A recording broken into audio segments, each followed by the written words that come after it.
Hi, Rosanne. We just want to start off by welcoming you here and thanking you for just taking the time to come in and just talk to us about what it was like when you grew up.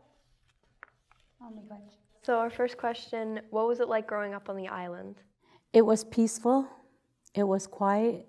I went to an Indian day school, which is different from a residential school. So the only difference is that we got to go home at night. So that's the big difference there. But, you know, excuse me, there was only 4 kids in my class. And when I started kindergarten, there was only 4. There's only 4 of us, and we're all girls. So we actually went from kindergarten to grade 6 together. Then I moved into Midland and went to Sacred Heart School and did my grade 7 and 8 there, and then went on to MSS, Midland Secondary. The greatest thing, I think, growing up with us, when I was that age, at young, going to kindergarten, grade 6, we didn't have much. And so a lot of people would probably say we were poor. We didn't have toys, we didn't have sleighs, we didn't have bikes, we didn't have all those things. When we went sleigh riding, we used a cardboard box that had wax on it, and we had the greatest time. I mean, a whole bunch of us, one person would go sliding down the hill, and everybody would pile on top and go sliding down. We only had one box, so, you know. But I don't remember ever feeling like we were poor. I thought I had everything I needed right there with my home, my family, my brothers, my sisters. It didn't matter to me. To me, I was happy. And that's, you know, that's pretty much all that matters when you're a child, so. When you were growing up, what was the main source of communication, like other than face-to-face? It's funny you should mention that. I went out shopping with my grandson, and I needed to phone a taxi. And you know the phone, there's no phone there, it's no rotary dial phone. And he was so surprised when he looked at me and says, "Oh, Mama," he says, "you know how to work that?" Yeah. I said, "I'm not that old, but yes, I know how to work a rotary dial phone." When we were kids growing up, it was the greatest thing, because in 1965, Bell Canada actually put a line down to Christian Island, and we got our first phones. At the time, you got 3 digits. So our number at my parents' house was 846. What are the biggest changes in lifestyle, culture, everyday life since your childhood? Oh, that's a good question. Things have changed so much from when I was growing up, because when I was growing up, I went to an Indian day school, and it was run by the Roman Catholic Church. And we weren't allowed to speak our language. We didn't know anything about our culture, and we didn't know anything about it. It breaks my heart, because now I've worked so hard in the last 20 years to learn and pick up as much of my language and my culture as I can, to teach my children and my grandchildren. So when I moved into Midland, I actually had a really negative experience in the home that they placed me in. And the landlord there, he said to me, "I don't even know why they send you Indian kids to school, because you know you're not going to learn anything, and you know you're not going anywhere. You're just going to go back to the reserve, be alcoholics, and have babies." All my life, I tried to prove him wrong. And I know that the Creator puts certain people in your paths to challenge you. And that was my challenge. Because the one thing he said to me was, "Why don't you Indians go back in the bush and worship the sun?" That really resonated with me, because I thought, what do I worship? What are my teachings? What is my language? So I set out to learn as much as I could about my language and my culture. And I am Potawatomi, Ojibwe. So I take pride in saying that now, because I know who I am now. I know My name, my spirit name, is Ojashkobaneshikwe, which means bluebird woman. I am from the Eagle clan, and I carry my eagle feathers.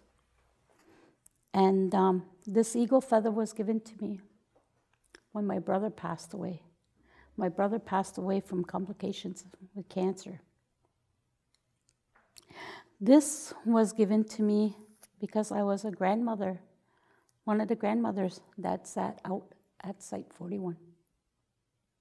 And if you know and you've heard of Site 41, then you'll probably heard of my daughter, and my daughter's name is Eamonn Monague. So she was one of the women that led that peaceful protest against that dump site, creating that dump site there. So and actually became successful, and there is no dump there now.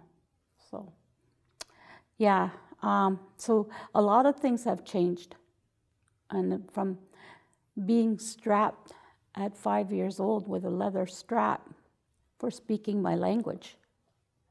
Now I'm sitting here talking to you, beautiful young ladies, and, you know, saying my name, Oshashkobneshi, because I didn't know my name, and I didn't know who I was, and I didn't know where I came from.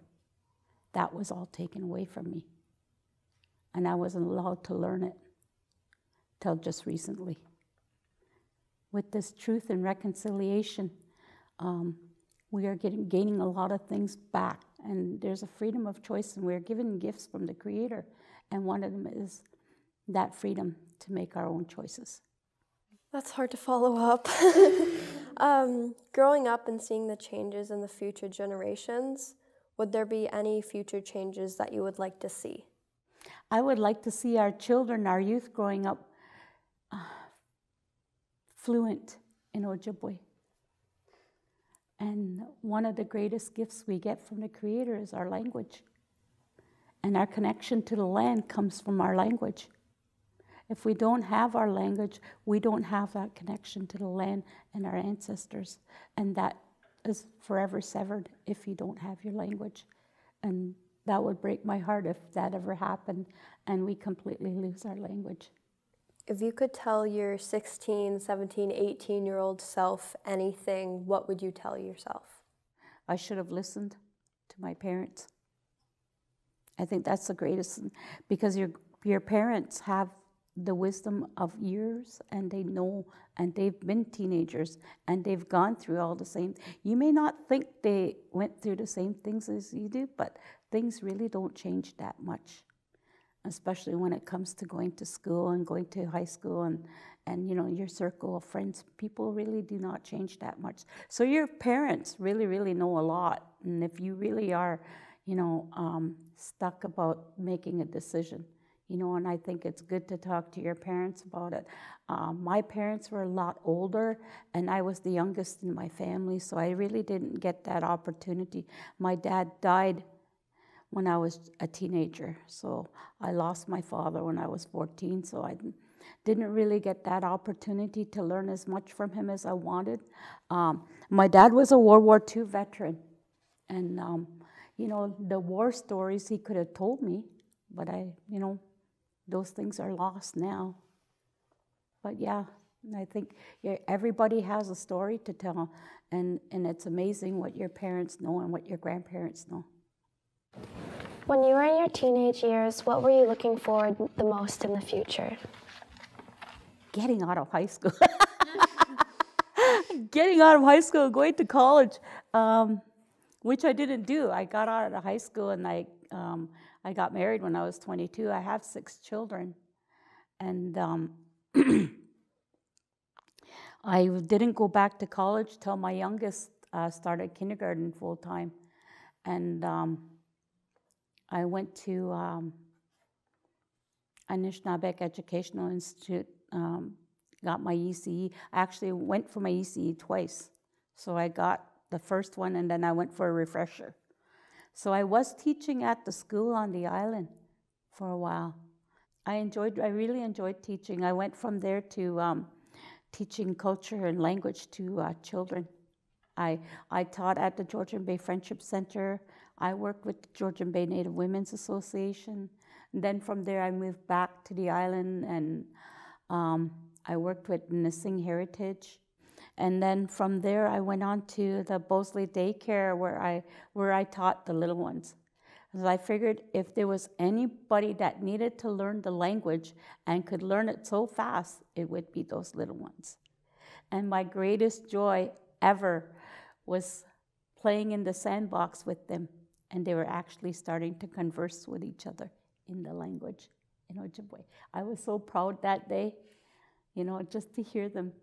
It was just such a blessing for me, knowing that, I fought so hard to find my language, and I fought so hard to learn it. And then to be able to teach, and then actually hearing it. It was awesome. So that's all the questions we have. So thank you so much for just coming and just giving us some of the wisdom that you have from when you were growing up. Thank you. Miigwech. Miigwech. Yeah.